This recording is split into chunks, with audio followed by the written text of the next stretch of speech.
Hey, you guys, my name is Stella Kittrell, I'm Drake Kittrell. and this is the Repost podcast. If you guys missed last episode, Lisa K. Satchell is on a temporary hiatus of the pod, and I'm taking over just until she comes back. But the fun thing is, I'm gonna have guests, and I thought, who else would I want as my first guest other than my husband? I mention you a lot. I know the pod's really girly. Like, you can be really honest. You like watch it. Not as often. No. Okay, that's okay. Well, I talk about you a lot, so now it's nice to put How much is a lot? like I at least mention you 2 to 3 times an episode. Yes. So That's I what mean, I need. I want to be very clear. I have a lot of understanding that you don't watch every episode. Like, it's a very girly podcast, But it's supposed to be girly. right? But what you could do is like put it up in the background while you're working, and then we'll get watch time. Okay, cool. Cool. No, I can do that. Hold up. Thanks. All right, hold up. Yeah. So I mention you a lot, and so it's nice that they get to see your face. Okay, so when you say you mention me, like, what's the context? Ooh, like what I be saying. Ooh, I didn't know I was gonna be put on the spot. What you talking about? I don't know, like usually like things we have going on at the house, like nothing like about our personal life, like we'll probably get into today, but like just like little stuff. Be like, oh, when I do something for Dre, or I make, or I cook something for Dre. Yeah, that sounds about right. Yeah. We So love that. yeah, who says that? That's a meme. Yeah, no me. You don't know no memes. So guys, I was doing a vlog and I was like talking about dating chronically online people or dating people who are not online. If you don't know our story, we did a podcast. We were guests, and on there we mentioned how Dre didn't even have an Instagram until he met me and then had to go stalk me. I just had a Facebook. That's Remember so that? embarrassing. And when I first met her, I just had a Facebook. Facebook. And, yeah, Facebook. It was a Facebook. It was cool though. I mean, I was just low key. I'm a low key person. Yeah. Low key, laid back. Love that. Okay, so I was telling the vlog too about how in LA I had this neighbor, like I was semi interested in. He was directly like, okay, if I'm my front door, like my whole body right now is my front door, to the edge of the couch was his door. So like we were that close and we'd always see each other, whatever. Anywho, I was creeped out because one day I went to go hang out. He invited me over for wine or whatever. And I hung out and he was like, I don't have any social media. Mm-hmm. And I was like, what do you mean? Like, it creeped me out so badly. And then Dre was like, well, why did you like me? And I didn't have social media. I was like, I guess I just matured and realized like, one, it's probably good and better. And then two, it's just not that big of a deal. But back then it super freaked me out. Yeah, you know, some people just can't. Like, I know for me, like, I couldn't keep up. Right. Like people have real lives, but my life was so in social media at the time. I couldn't imagine. Some people used to be like, social media is not real life. I'm like, it is. I like couldn't see out of the forest. I couldn't keep up. So you remember MySpace? Yeah. Okay, so MySpace came out and I was on that thing every day. Like, Were you like coding and stuff? Like doing the backgrounds and stuff? Yeah, I was doing the backgrounds and stuff. Yeah. Like I was like really into it, putting my favorite song on there and all that. Yeah. And then I remember it was like 04, 05, they made the switch to Facebook. Yeah. And I was done.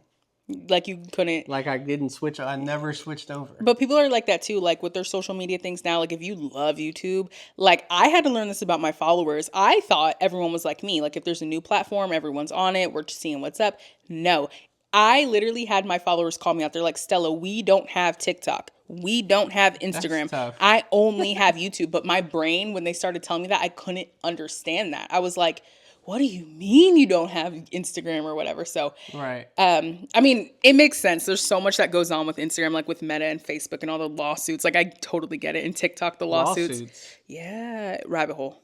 So there's just so much like privacy. See, you be getting me hip to the teeth. We have a lot coming up in life. Today, we're really going to talk about just like our first 6 months of marriage. There's probably a lot of tangents we'll go on in stories, but wanted to talk about this. We just celebrated 6 months of being married.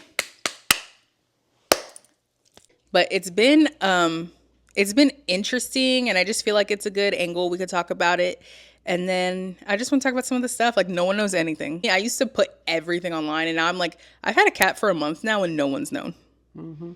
What's been interesting about it? Marriage. Yeah. How you can really do life with somebody. Like, that's really cool. It's been interesting how much I desire other people to have interest in getting married and also getting our single friends married. And it's been interesting how fast things move in the blessing of marriage. and how God will like really kind of needs that step if you follow God and Jesus and everything. How fast he moves when you make that step. That was beautiful. Thank you. What about you? What's interesting for me, I would say, how much you learn about yourself. Solve this internal issue I've had my whole life in this one conversation with this one. But no, learning a lot about you, Yeah. and just how learning about you is enabled by you getting to know another person. Because it's really not about you at the end of the day. That's been hard. When it's not about you, it highlights things. It highlights things that were catered to you just fulfilling yourself. Right. And now you gotta. I wouldn't want to use the word fulfill another person, but you're living your life with another person for another person. And so, I think for me, that's like one of the most interesting. It creates interesting situations and growth moments for both people, on either end. So whoever has to do the growing, the other person has to learn how to have patience in the other person for their growing. And it's going to be different, for both parties. But I think that's the most interesting. But it's fun. Like, man, being married is fun. Being married is super fun. It's fun. I think like on a real level, all the problems I've had since we've been married have not had to do anything with my marriage. Like being married to you. I think the best part about the last 6 months is being in a relationship with you while I figure all this other stuff in my life out. Right. I mean, look, we're matching. Like, yeah, we're at the matching phase. We realized this week. We're just talking about this. Yeah, like it was a joke, and then now it's not a joke. We actually match every day on accident. She says it's on accident. She walked to the couch before, babe, you walked to the couch before you started it. And what'd I say? I said, did you put that on? Like, are you matching me? You're like, yeah. Well, shout out to What Low Wants. This is a What Low Wants exclusive. Actually, it's not exclusive. I'll put the link down below. But we are at the phase of matching. Now I get those couples who've been married for like 40 years and they got like the shirts with each other's faces on it. I'm trying to get there. I've never seen that. It's hot. It's hot. So, yeah. I think the hardest thing. Am I allowed to like... Yeah, you can touch me. Thank you. You could tokasai. Because you and Lisa there'd be a little space, but me and Lisa do have some space. Yeah, but no. The hardest thing about marriage in the last 6 months. You go first. One thing. The hardest thing about marriage. The hardest thing, I would say, for our marriage, in my opinion, is just learning how to work together, coming from two independent people.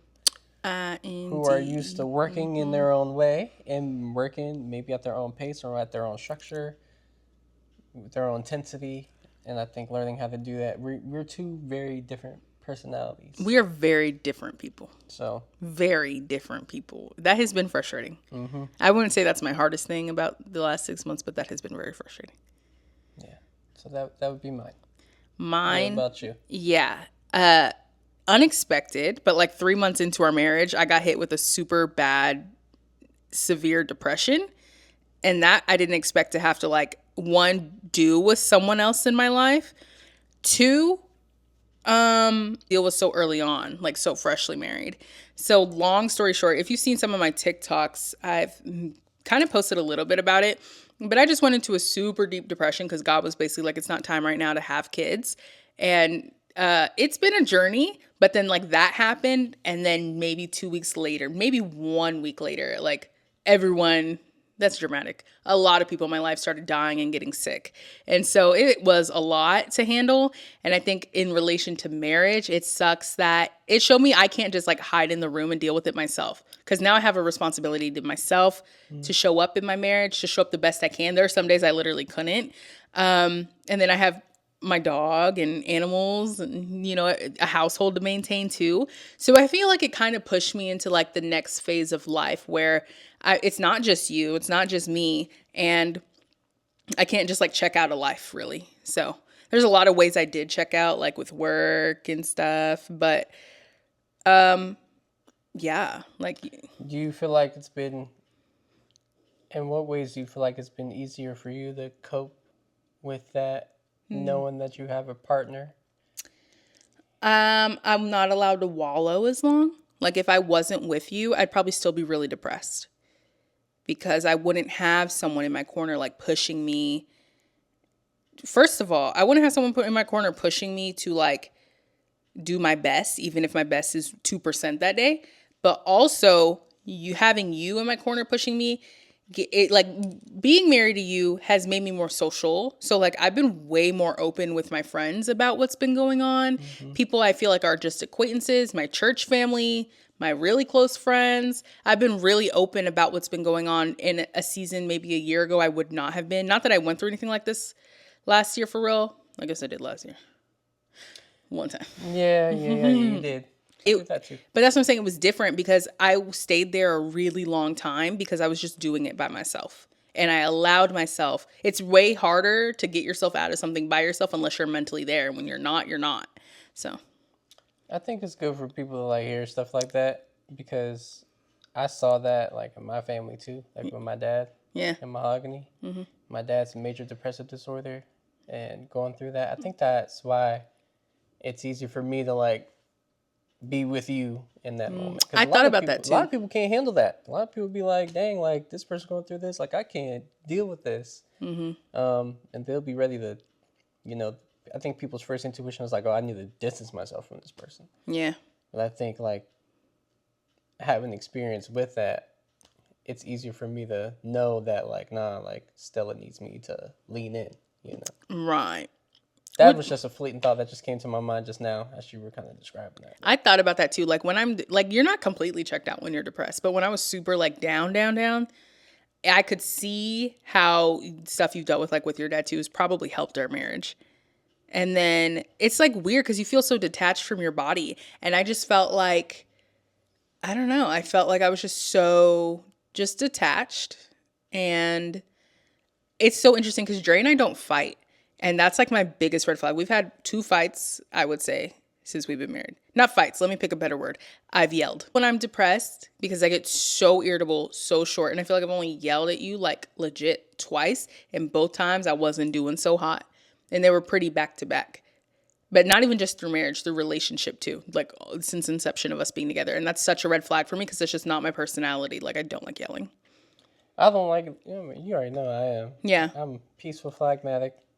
I'm not going to yell. It's either I'm going to be pretty much emotionless or I'm going to be super emotional. Right. And usually I'm leaning towards the, emotionless, That don't mean I ain't feeling nothing. Let's not get it twisted, though. We don't fight, but that doesn't mean, like, everything's, like, happily ever after type vibe, So. To who? Because I'm happily ever. No, I mean from the sense, babe, see what I'm saying? She's about to go crazy. So our camera just shut off, but I have to tell you something funny. Okay. There will literally be episodes I do with Lisa, and that will happen where the camera will just shut off, the battery's fine, it's not overheated. And it's like, we have come to the conclusion when God does that, he's like, okay. Don't talk about that. We're good. We can move on. Like literally there have been maybe 2 to 3 episodes we've scrapped that has happened. Okay, but we don't have to scrap what we just did. No, but I think maybe we should take the sign to move on. So marriage is lit. Can I talk about something frisky? Because I asked Lisa last episode. Did you say frisky? I meant to say frisky is like funny, but then like I said it like French. Lisa told me I could talk about sex. Yeah, why not? Being married is great. Shoot, now we talking. Okay, but I don't want to get like crude with it because I'm not a crude girl. Like I'm not gonna be like how to have sex after you're married. We know there's single people watching and all that. So. Right. But I just want to talk about it because that was such. You see how comfortable I got when you know what I mean? That was such a hard point for us, and I feel like it's a good thing to talk about. Are you ready to talk about that today? Yeah, I already be talking about it. Like talking about it. Like yeah, I'm super comfortable talking about it. Okay, so we kind of want to talk a little bit about our celibacy journey today because it was a journey and it was heartbreaking and it was hard, but we made it through. And just as a story, because like I feel so many people like on TikTok and stuff, this would be a good TikTok too. Maybe we should think about that. But so many people can feel like they're not perfect and degrade. Is that your stomach? Are you hungry? You hear that? Yeah, that's crazy. No. But yeah, celibacy journey. So we did not wait to have sex until we were married. No, we did not. We tried really, really hard. We tried. From day one, It was She's fine. it wasn't like we tried, gave up, and then got married. It was, God, we've given you everything we got.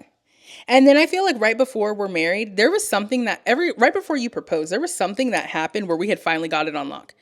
You remember that era? Like there was something that happened that we finally figured it out and we finally like had surrendered it to God. It felt so authentic. And then that's when I feel, then we did a fast. I talked about this a little bit. And after the fast, we were just doing a 3-day fast over DeAndre, but I didn't know, and marriage was not on my end anything to do with that fast. And at the end of that fast, you had a conversation that led to you saying, no, like we're going to get married. That gave me little butterflies. But it was really, really rough. Do you want to like start it? I don't know what you want to say. She's fine. Thank you. So we can start there because I'm a guy. It's real simple for me. Yeah. She was fine. But I mean, I think my background was with like I came in with you and we had a very intentional conversation about wanting to wait and not having sex. We both came in with the intention of like, not wanting to have sex. I remember that for sure. Right. I know me, like I came in, I hadn't had sex. And I had been celibate since September of the previous year. Right. But you were celibate longer than me. I think it was like February or March or something like that for me, maybe a little bit earlier. Okay. I didn't know that. Yeah, no, I hadn't had sex. I was trying to tell you. Oh, wait. No, you had told me the last person you slept with was in January. Yeah. Okay, that makes sense. Had to be like around that time. Yeah. Yeah. So we were fresh in it. Yeah, we were fresh. Hey, which is the longest I had ever gone. Amen. Like, I ain't gonna lie, that was the longest I had ever gone. Like, I was proud. I was really proud of that. Yo, I literally threw away my vibrators. Huh? I threw away my vibrators. Like, that's how deep into it I got. Yeah, I remember you talking about that. My friend William had a conversation with me about it, and he was just helping me on my walk with God. And one day I remember, and it hurt me to throw them away because they were all free from companies. They were like literally like $200 a piece, and it just burned my soul. I remember my freaking trash can, open can. Throw them away. You threw them away in that trash can? Man, some demons in that trash can. DeAndre. So yeah, we were very intentional. That's one thing that we really enjoyed about each other is that we just had that mutual thing. Yeah. Yeah, but then it was like, I mean, you were fine. You were fine. I don't even remember how it happened for real. Do you remember our first time? I do. I didn't until I said that. I do remember our first time. I do remember our first time too.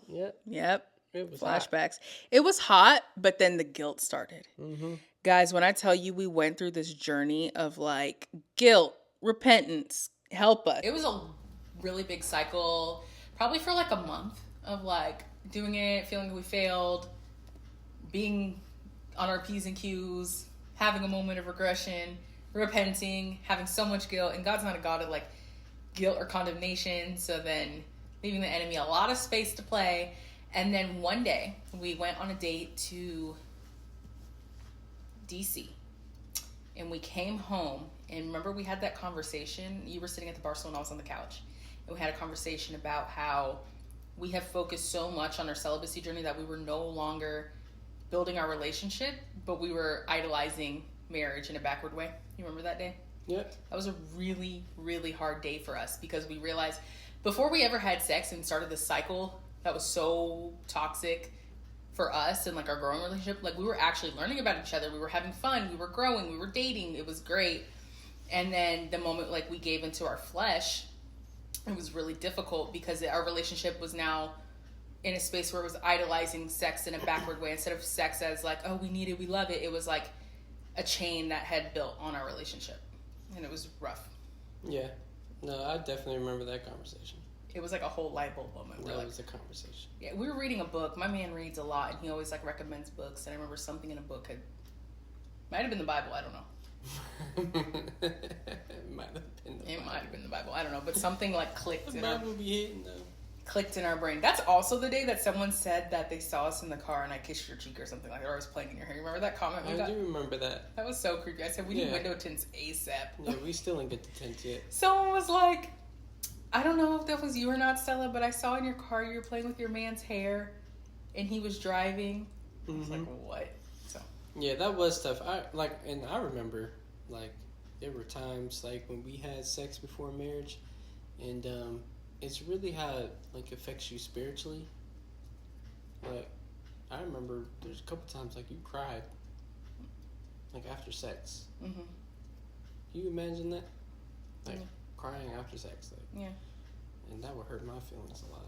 And then I would, I internalize things, and I feel like it's my fault, Yeah, that was my whole thing too. I'm like, if you're supposed to be leading us, like, and I wasn't taking accountability for my spiritual part in my relationship with God, because that's something I learned with him, is that God is always going to be your number one relationship. And I used to have relationships where I would love God, and then I'd get in a relationship, and then they became basically my God, even though I loved God.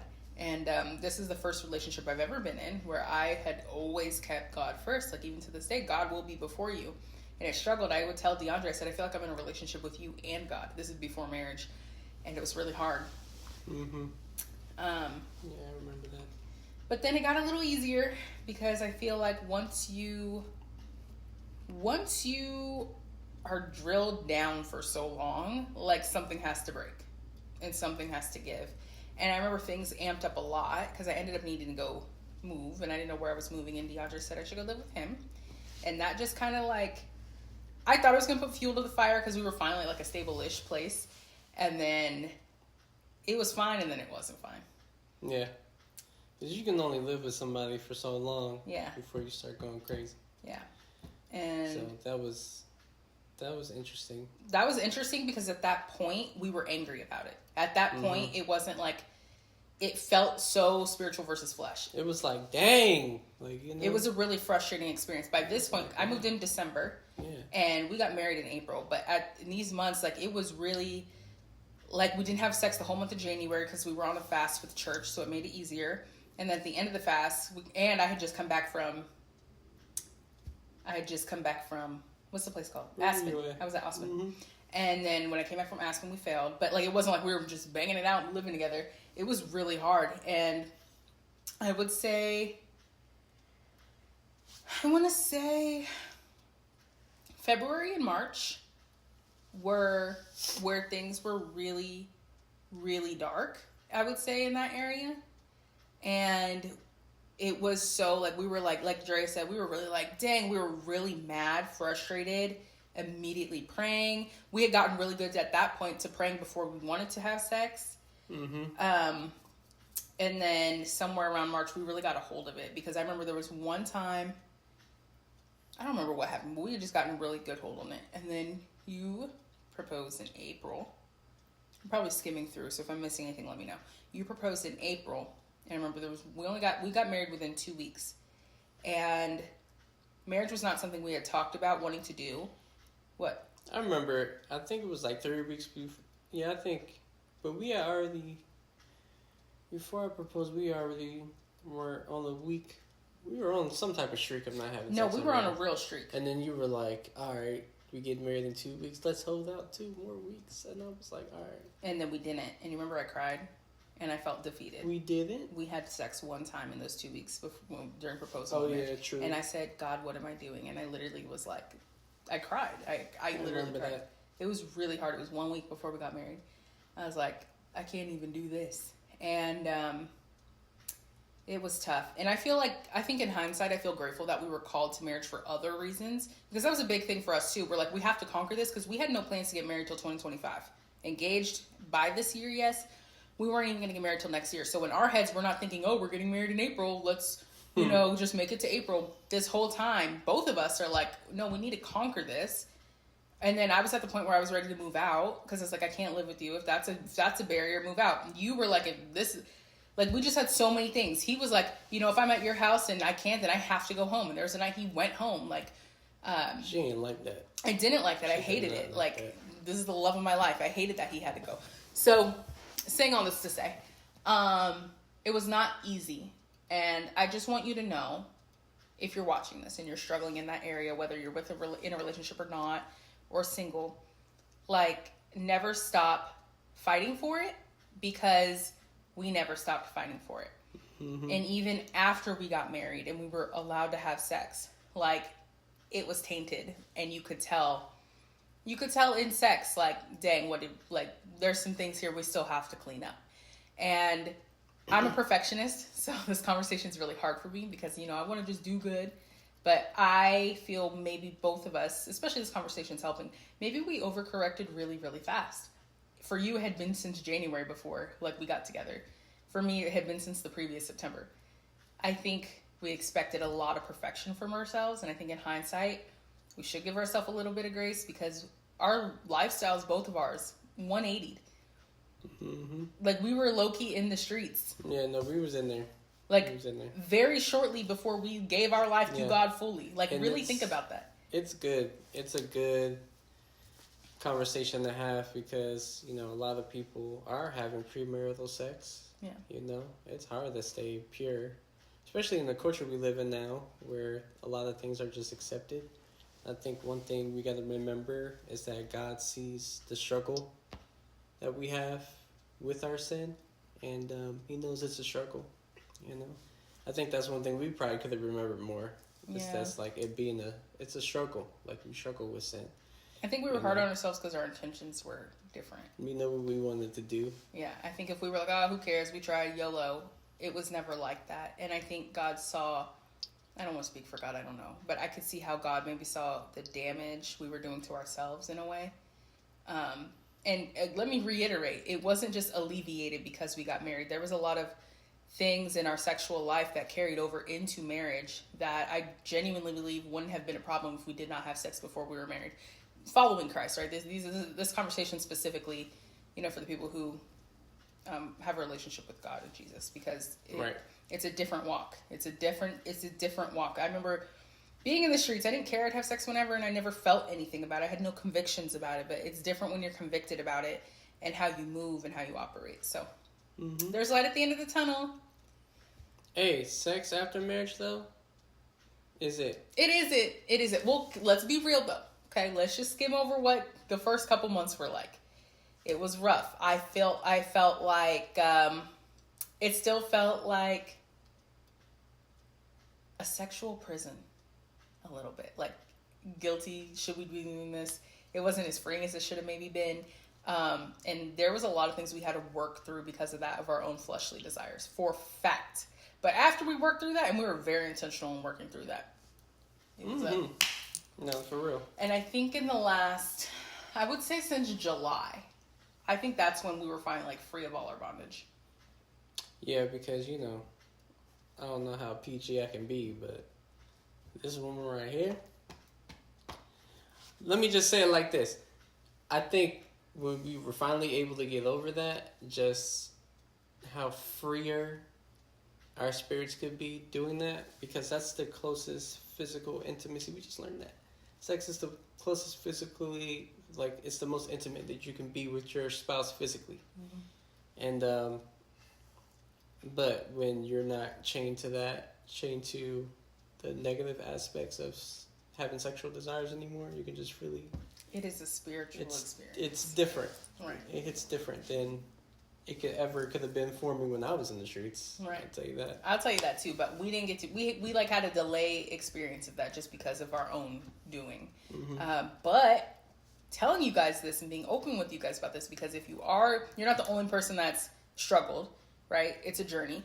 2, once you do really work through all of that with God, he gives you the promised land. And invite God into your sex life. Like, you know. We actually have done that before. Yeah, like. A lot when we first got married. Yeah, God bless our sex life. Yeah. Or after, be like, hey, God, thank you for that. Like, that was great. Yeah. Literally. You can do that because, you can do that. God created sex. Right. You know, that's not something contrary to popular belief. You hear all these things about demon time and all these things that's going on in culture. People really casually say demon time. The devil didn't create sex. Like, God created sex, you know, and he created it for us, for it to be enjoyable for us, for it to not bring us sorrow or guilt or shame or any of that stuff. I think he made you for me. And so, yeah. Yeah. I think that's the perfect way to cleanly describe that. Yeah. Anywho, so what else about marriage? We could talk about the kid thing. Yes. I hate that that's even a topic in our life right now. You want to start with the kid thing? Yeah. I don't want it to be all sad. It seems like all sad stuff, but it's not sad. It's just like a lot has happened in 6 months. When I tell y'all God moves after you say I do, God progresses at lightning speed and so much changes. We really got to like work on ourselves for real. I think that's our problem. We work on ourselves too much, but having this conversation, it's only been 6 months. DeAndre, we've done way too much in 6 months. It's been, yeah. You were asking me the other day, you're like, don't you feel like it's been so fast? I'm like, nah. I feel like it's been slow. Because slow in the sense that, like, it's only been 6 months and we got, like, a whole life full of stuff. I like when you play my hair. We have a whole, like, life ahead of us. Like, the 6 months is just a fraction of everything we got coming up in our life. True. Like, we 30. I'm expecting at least 50, 60, maybe 70 years with you left. Babe, that's really intense to think about. So it's like, but we have done a lot, you know? Yeah. Yeah. I think we've both done a lot of growing and changing. I think it's, see, I was quoting a stat to you the other day. Remember I was quoting the stat that like a newlywed it's within 5 years. Yeah. So we finna be newlyweds for a minute. I know. I think something that is a hindrance to us is that we both want to just do our best all the time. And I feel like we're both really hard on ourselves when we're not doing our absolute best. What we think our best is in our head. And this 6 months of marriage has felt really stretching because me and him have just made a lot of personal progress on ourselves, our businesses, our future, we've just really done a lot. And this pod episode is just really helping me realize, like, we gotta chill. Like, I understand God more now when he's, like, not yet on things. Because he's like, can you just breathe for a second? Can you just take a breath in? So, anywho, I told y'all earlier I was, like, having a little depression bout about not having kids right away. And that really hit because I have something, I guess, called PCOS. But in July, it was the first time I ovulated since we got married. And I was like, oh, it's time to make the child. And then it wasn't. And then God told me then, like, it wasn't time to have kids. But it was the first time God had specifically, like, told me that. And I felt not good about it. And it's been such a journey. Like, don't need to get into all health stuff. But, like, there have been highs. There have been okays. I wouldn't say there have been any lows. But it's just been a lot. But I'm ready to have your children. I want you to have all of my children. Yeah. It's really hard now, too. So, like, basically what's been getting easier is every time I do ovulate, like, I used to track. I don't track so much anymore. I'm down. I used to track, like, every day. I think I'm to the point now where I'm just tracking when I know I'm ovulating because I know what my body feels like. But that's really hard. That's the time when it's really, really hard because just, like, on a physical level, I want your child, like, during ovulation. Like, that is my whole body's being in purpose aside from, like, being human. But that's when it's really hard and I really go through it. And then and then I think I have like PMDD or used to at least or something. Because then after my period, I'd be so down about it and it would just like heighten it even worse that it wasn't time. But on the good side of all of it, I'm definitely excited to have your children. I am too. I think if I get mad about it, it's just that I think it just frustrates me that, you know, when I think about us having kids, just my manly instinct is just thinking about like being a provider of the family. Yeah. You know, and yeah, I know we want to have a big family, so I think I struggle with God's timing and mine. Yeah. I think God is trying to put us in a good position to make sure we have a family, and it doesn't come with any sorrow or baggage or pressure. So sometimes I struggle with that. In that, we're moving in 2 months, a month Woo! and a half. So that's also part. Can you not scream? Sorry. Ooh. That's also definitely part of it. It's so funny. You have to be careful what you tell God. Because first of all, God is God. But Dre and I had a serious conversation just like when I was in my bouts. And we were like, okay, what would it take for us to say yes? We could try to have a kid right now. And there were 2 things. What were the 2 things? Or true, not being in the house we in right now. Yeah. Different environment. Mm-hmm. And what was the second thing? You want a new job. My new job. So that were the 2 things. And literally, quite literally, they are both happening at the same time. Mm-hmm. We had no inkling, especially the move. We did not know what was going to happen. Like, yeah, we knew we wanted a better place, but we didn't know it was going to happen. And it's just literally the transition. So for me, it's exciting because now it's exciting because I can like see, oh, we're going somewhere. Like God's doing the two things we said we needed before we could start having kids. And it was like I don't know how to describe it, like a push. A flash pan moment. Because it ain't like, it's not really our timing, for real. Right. Oh, my dad's like, I can't hold that. You can, but it's just loud. Oh, my bad. So it really isn't our timing. And this is what's so scary about it. I won't go into too much detail because, again, I'm still working through like it's not time to have kids yet.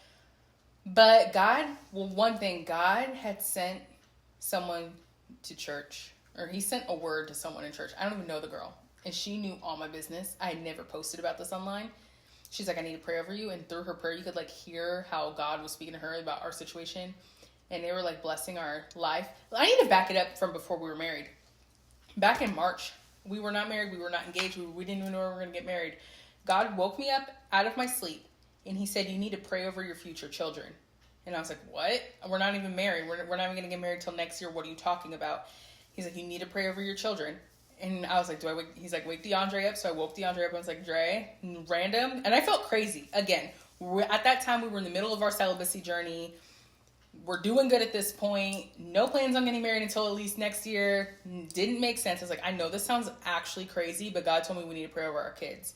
And we did. And it felt nuts. And then now in hindsight, like, who knew we were going to be married 6, 7, 8 months later? But that happened. And then when God had sent the word to the girl at church, I don't know this girl. It was freaky weird to me.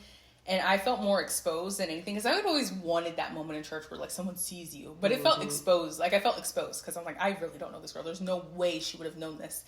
And she was like, no, God said you're going to have healthy pregnancies, blah, blah, blah.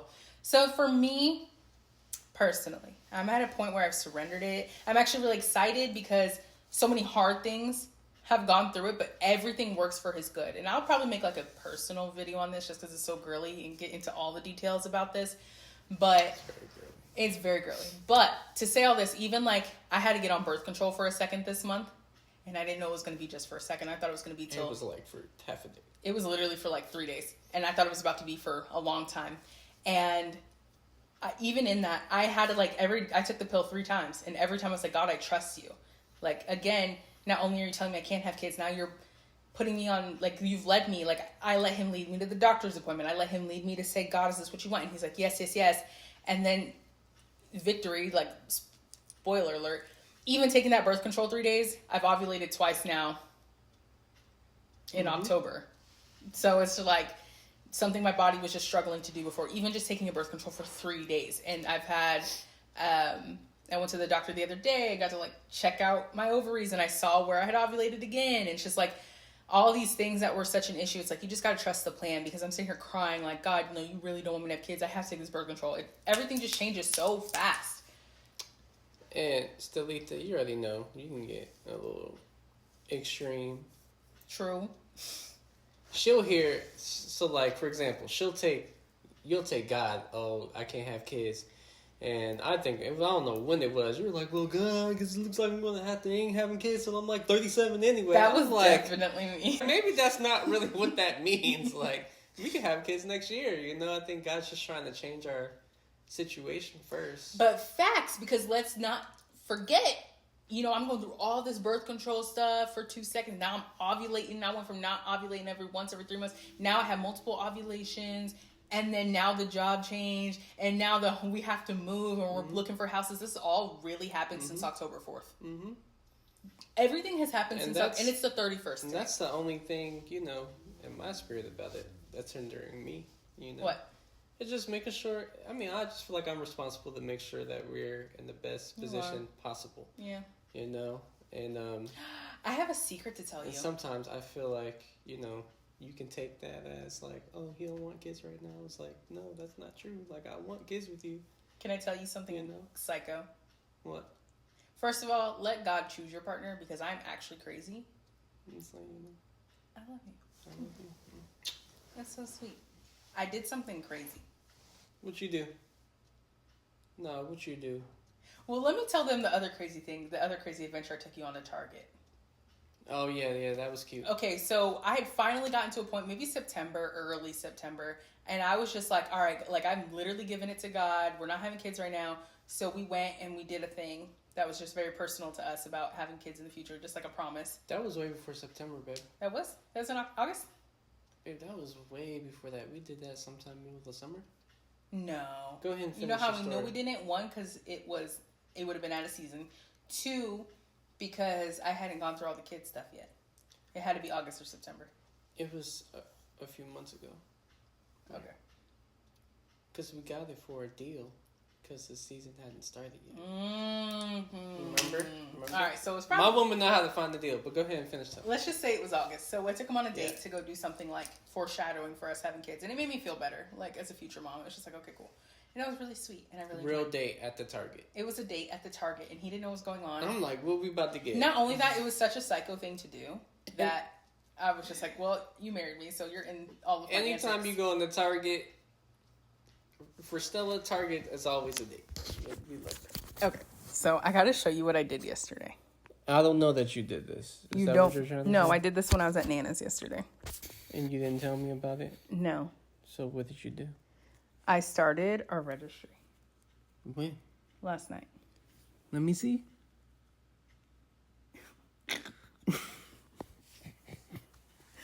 I had never, like I knew some things. I knew we You wanted. really started that joint? Let me see. Yeah, I did last I night. don't got my glasses on, so. Yeah. Owlet Safety Monitor. Yeah, Oh, yeah, send me that joint. yeah. You want to be a collaborator? Meaning I can add stuff? Yeah. Yeah. Well, you can't add nothing. We can collaborate, as in, you can tell me what you want to add, and I'll find the luxury version of it. How come I can't add nothing on there? Just send me it. Because I don't want our child in toxic clothing or have plastic toys. Okay. You can add to the list. No, stop. You can for real add to the list. But can we compromise? What's up? If I find it to be toxic to our child, I don't know what toxic means. like BPAs. What's a BPA? Exactly. So Okay. how about we make it an agreement? Mm-hmm. As we build the registry, you can add whatever you want to it. And before we make it a real registry, we will just go through all of our selections. And if there are more accurate, up-to-date options, we will do that together. Okay. Okay. I'll put stuff in there. You can find the non-BPA version of that joint. Okay. So I don't know what a BPA is, but I know you do. So yeah, on that front, been having fun. I really feel like I let it go. I feel like God sent me the angel at church because I had thought I let it go because I had stopped talking about kids. And then I didn't realize how depressed I was until that girl came and talked to me and prayed over me. I was like, oh. Mm-hmm. So glad he did that. Shout out to God. You want to talk about Corona? Corona's a cat. We got a kitty. His What name's... about all the fun stuff we did this summer since we've been married? Oh, We've and been then you on the want to talk move. about Corona? We can talk about Corona. Okay. Wait, you want to talk about Corona first? My cat Nala passed away. R.I.P. Nala. Nala, we miss her, but we have something we found out about Nala. It's not a her. Nala's a him. Is a boy. Was a boy. Was a boy. So we take him to the ER vet, and they're like, I don't know if you know your girl's a boy. And, yeah. And then Nala was very sick. So this is actually very educational. If you have a cat or want a cat, this is something you should know, something I did not know. So cats are really, really prone to jaundice. And cats are known for having jaundice for a really long time and showing no symptoms and not being very apparent that they're sick. Like I have a dog, I have Birkin. Is she not feeling good? They hide their symptoms. Cats. Yeah, that's it. Cats do. Cats hide their symptoms. Birkin will let you know Mm-hmm. anything is wrong. Cats aren't like that. And unfortunately, we had to put Nala down. And we didn't have a cat for a while, which is really, it sucked because we were like a family of 4. I always tell DeAndre this. I'm like, we went from you just being a Kittrell with Nala to now you're responsible for 4 beings. And no pressure, right? Like literally in a couple months. And so without Nala there, it was just real, it felt like he was missing something. Yeah, we were just missing Nala. And it's crazy because we had just came back from kayaking. Mhm. the day before that. R.I.P. Nala. And then my man was looking sad and it just felt like a piece of our family was missing. And I was not wanting to get another cat. I was like, at that point, we didn't know we were going to have to move by the end of the year. But I was like, maybe we should move because Birkin's ESA for me. But the cat's a pet, so, it's easier to get into places with no pets. And then it just felt like a lot. Like, we felt like a lot of regrets. I'll speak for myself because I don't know how much you actually felt this. But as a parent, like, there was more I could have done or should have done or I should have seen. Even though they hide it, I felt like I should have seen it. I should have known the cat. And so I was just like, I don't want to deal with that kind of heartbreak again. You can't replace Nala. So it just was this weird season. Anything to add to that? I was very sad. You were really, really sad. That's my baby. I knew you were sad because the way you were loving on Birkin. Now, my man loves on Birkin. But the way you were loving on Birkin after Nala passed, I said, oh, you need a cat. And see, here's the thing. I'm a dog person. He's a cat person. Mm-hmm. So it felt like it was missing. Like when we all go upstairs to go to bed at night, it was just Birkin. Kittrell's a symbol. Yeah. Yeah. And then I was so adamant. And then one day I was in Petco and this girl had brought in a kitten. And I was like, oh my gosh, I have to get DeAndre that cat. And I was like, is that cat for sale? Like, are you selling that cat? Are you dropping him off? Because I'll take him. And she was like, no, I just picked him up. And that's what it hit me. I was like, I think I'm ready to get you a cat or at least have the conversation. And then a couple weeks later, maybe the next week 2 weeks later was your birthday. I was like, so I prayed about it. I was like, God, I was like, that moment at Petco just let me know, like, you're ready for a cat. I'm ready for a cat. And then 2, I found our cat. There's this program in Baltimore called BARCS, Baltimore Animal Rescue, CS. I don't know what CS means. Mm-mm. But I found Corona. And it's so funny because his mom's name was Soul, like sun. And his name's Corona because he worked at NASA and he studied the corona of the sun, which is the third outermost layer, the hottest part of the sun. She had to drop that in there. That was cute, baby. You did great. Thank you. So, Corona, Soul, smart. It all made sense. And I remember it was your birthday. I'd taken him to the Spy Museum because we're nerds like that. And I was like, DeAndre, I have a birthday present for you. And, like, I'd already told everyone. Like, I told our Aunt Amber about the cat. I told everyone. And I was like, DeAndre, I have, like, your birthday present, but, like, it's not really just a present. Like, this is a very mutual decision we need to make because financially we just want to make sure it makes sense. Like, can we get the best insurance for the cat, get it everything he needs? And I showed him the picture of the cat I found. Like, I just knew, like, I'm gonna insert pictures of what I saw of Corona. He was just so, he had the most, he was it. He was just like the most playful. The girl at the rescue gave me a Google Drive folder of all the videos and stuff of him and his siblings. Mm-hmm. And he was he was Birkin of the cats. Like, I knew when pristine. He was pristine. He was the most rambunctious. He was the one with the most personality. And if you guys watch any of my personal stuff, that's how I was with Birkin too. Like, she was the one who just stood out. And he saw him. What'd you think when you saw him?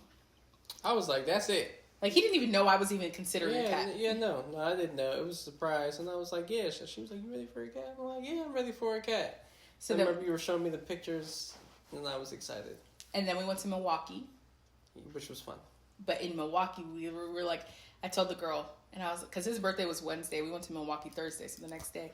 And I'm like communicating with her. I'm like, we don't come back till like Monday, but we want the cat. And all weekend she's sending us update photos and videos, and we're on freaking everything. Like, I'm on Petco making him and Birkin a profile and getting all the, like, I'm like, which kitty litter is the best? Non-toxic kitty litter. Wet food. I'd never given an animal wet food. I learned about all protein diets, and that cat got top-notch everything. I was like, we're not playing, because I feel, again, I think I had a little parental remorse about Nala. It's like, was Nala doing the best that Nala could have been doing, or was there more I could have been doing as a parent? And I tell this to DeAndre a lot about Birkin. I'm like, Birkin came into my life at a time where I'm glad I had a dog and not a real baby. Like, things I would do as a mom that maybe I had learned, passed down to me, or how I was treated, or just not completely healed, or you don't know until you're a mother of something in that situation, how you react, how you move. Birkin has taught me so much about being a mom and the responsibility of it, and the responsibility of loving something and caring for it. And I think with Nala, Birkin's still alive, so having Nala like pass away, it really kind of made me personally feel like, okay, what more could I have done? Like, was her diet okay? Because I was just, You know, when we got together, and especially when I moved in, I never changed Nala's food.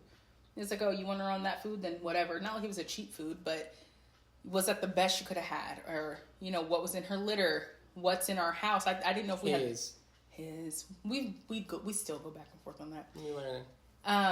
Like, do we have lead paint in the walls? Is that why he got sick? Like, there's just so many little things I started to think about after he passed, where I just wanted to bring not just an animal but a child into like our situation. It just was a new level of like consciousness about being a parent. And Corona came at a great time. We were able to provide, you know, we got Birkin had a little surgery, or not even surgery, she got to avoid surgery, but we got Birkin taken care of. Like, she was completely up to date. She's always been up to date in shots, but just like little stuff. Like, I think for both of us, Nala made us realize like a new level of responsibility. Things are fragile. Super. And I mean, Nala, putting Nala to sleep came at the exact same time where like there was just a lot of health. Like you mentioned earlier, there's a lot of health, and at that point, that was the third death and stuff just going on. Like, it was kind of like back to back. Yeah, and it really gives you perspective on like how fragile things are. Mm-hmm. And yeah, I mean, that's one of the reasons I was loving on Birkin so hard. You know, even Birkin, we love Birkin, but I'm the cuddler, he's the player. So to see him cuddle Birkin, I was like, okay, something's off. Yeah, and I'm the disciplined one. I'm the dad, like, you know. Nobody's gonna like me all the time because you ain't gonna be all up in my kitchen. But anyway, sometimes she wants it to eat. Stay out the kitchen. Your mom's cooking. But all seriously though, it's like I was talking to Jeff about that one time when you weren't there, and I was like I was just doing something with Birkin, and I was telling Jeff, I was like, you know, it's like things be fragile, like, you know, like you never know when somebody, or whether it's a pet or a person, like they're gonna be gone, like, you know what I mean, or something's gonna happen to them health wise, and like, you know, you don't want the last experience you had. I was talking about Birkin in that sense, but just in general, like I told him, I was like, man, I don't, you know, you never know, like Nala dying, like that was a lot. I was like, you know, I don't want the last. You gotta be nice, you know, and show love to whoever, pet, person, because you don't know. Literally, we did not think we were not coming home with Nala. Right, exactly. Right. We're like, oh, we're going to take you to the hospital and it's going to be fine. Right. And then we had to bring an empty carrier home, and that was heartbreaking. Mm-hmm. And, like, you don't want the last moment you have with anybody to be something negative. Like, you know, I don't want the last moment I have with Birkin. This is what I was telling you. I don't want the last moment I have with Birkin, me barking at her about being loud or yelling at her for something, or, you know what I mean? Like, because you never know, you know? You don't want the last moment you have with the person to be something negative, and then that's the last experience you had with that person, like, you know? So. And on top of that, since Nala's passing and we had to go in and out the vet for Berkey to handle some stuff, you got to learn a lot about beagles. Yeah. You didn't know a lot about beagles. I didn't know a lot about dogs, babe. Yeah, true. He didn't know a lot about dogs. I'm not a sea cats. But, you know, beagles, they're known for howling and barking and talking and attitude and food. Food, oh my gosh. But he always thought she was just, like, not disciplined. I'm like, you got to train her, but it's like, it's stuff you can't even train her out of. It's just her natural... Like, the vet was telling him, like... Instincts. These are true instincts of a beagle. Like, so... And it wasn't even like I was asking deliberate questions. It was just like, she was just talking and I'm just listening. And then you sent me those TikToks, and I'm like, oh, well, Burke ain't the only beagle doing this type of stuff. And it just gives you perspective. And I'm glad that the vet said something, because this man also wanted once, I don't know if it's past tense now, a husky. I can't imagine a husky and a beagle in the same house. I will lose my mind. Yeah. Leave your thoughts in the comments about that, because I need other people's perspective about that. They're just really loud dogs, like two really loud dogs. Like, it just sounds like crazy. But at the end of the day, we got Rona, and he's amazing. He's crazy. He's 14 weeks in 2 days. Oh, the day you're seeing this, he's 14 weeks old, and the vet. Oh, they have a vet appointment tomorrow. He's getting shots. The vet told us that 14 weeks is when they start their terrible twos, and he's gonna get crazy for the next 2 weeks. It's gonna be great. He is actually already crazy, but I love him so much, and he's such a good boy. He likes his carrier, and babies are cool because they don't know any different. So anything you want a cat to do, you teach them when they're babies. So he has like a tree. He has like all these cool toys that he plays with. I got him this robot litter box, and he's been playing in that. But also, like, the carrier, like, he just sits in his carrier on a random day. Like, it's not like Birkin, where she's like, I don't know what the carrier means. My mom's about to put me on a flight. No, Corona's like, this is cool. Yeah, trauma-free pet. Trauma-free pet. And that's what I told Dre that when we first got, like, this animal has no trauma. It's so awesome. It's so awesome. He's cool. He's fiery. He's fiery. It's cool. And, like, even with, like, he's just chill. I'm a cat person, so you already know. I mean, I love cats. I had an interesting moment last night when we were about to go to bed. Where you had went upstairs to go to bed. Yeah. And I was still on my computer. And Birkin followed you, and the cat stayed downstairs with me. Aww. Like, he waited for me to go upstairs. Aww. I was like, that's my son for real. That's really balanced. Mm-hmm. And, like, without Nala there or Corona there, it's just like a misbalance in the house. Mm-hmm. Like, Birkin does love her dad, but there's like that's my mom. Mm-hmm. I'm your dad. Following her everywhere. Right. So it's cute. It is cute. Like, they know whose energy they're most like I'm very Birkin. I'm loud. I'm barking all the time. I'm talking about something. You're very Corona. You're like, this nap feels cool. Mm-hmm. Chilling. Got nothing really to say. Got a spurt of energy. Now I'm back down. And now I'm chilling. Yeah. Mm-hmm. So that's our other update. Just wait till you get this donkey. She been asking for a donkey. I want a donkey. Or I want to live in the city. There's no in between. There's so much more I could talk to you about, but I'm going to wrap up this episode. Okay. Thank you for being here. I love you so much. I had a great time. One other thing I would like to say is my makeup you're seeing today. I left my makeup at home, and I'm at the office now. So all this makeup you're seeing is scrounged up from a really old makeup bag. I'll insert the TikTok. She looked good. You look good. Come on. Any final thoughts? Anything you want to talk about before we go? We're really not on a time crunch. Like, this really could be 2 hours, but I feel like we've been yapping for a long time. You guys should have me on again. Okay. You want to be on it with Lisa? Yeah. I think that'd be really fun. Yeah, I think that'd be really fun. Maybe we should do like a Valentine's Day special with her. Yeah, because Lisa needs a man. No, Lisa needs a husband. I don't know. I'm sure you have talked about that. I've heard a couple of she's actually made. You haven't got caught up, but she's really made a lot of progress. Like, okay, cool. She's like really putting herself out there now. Just to put my bed in real quick, you always hear me tell Lisa, like, call me, show them to me. Let's get some vetting done. I really mean that. Well, she's also waiting on us to bring her suitors. Give me a dating, huh? We should invite her to our singles group. Okay, my apologies. I had to pause filming the end of this pod because Trisha Paytas tickets went live for Trishmas, and we're going in New York, and I'm very excited. He said, what is she performing? And I said, I have no idea. And that's what's exciting. So, you ready to go to New York? Husbands, make your wife happy. I'm extremely happy. It feels like Christmas right now. And DeAndre's never, hung out in the city. With her. You've been in New York City or no? Yes. When? 3 times. What'd you do in the city? Went twice. I had an event up there where my dad was doing his nonprofit stuff.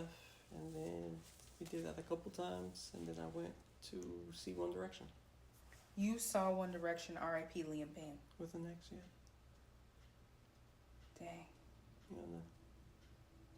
That was I think it was 20. Yeah, it was 2012 or something. Yeah, 2014. How was your One Direction experience? Babe, I could talk to you on the pod all day. Guys, thank you so much for watching the podcast. DeAndre and I could yap all day. Love you. Thank you for being my first guest. Thank you. I'll be back. Was I a good host? You were great, and you look beautiful, and I love you very much. I hope we made Lisa proud. You did. She's I'll awesome. talk to you guys later. Peace. You can. Oh, wait, no, I got to do the outro because now you don't know your script. You guys can watch or listen to the pod anywhere you subscribe to podcasts. Make sure to also check out our video footage of the pod on YouTube. And you can subscribe to us this is Lisa's part. You can go to the Instagram and the TikTok and follow us there too. All right. See you soon. Bye. Peace.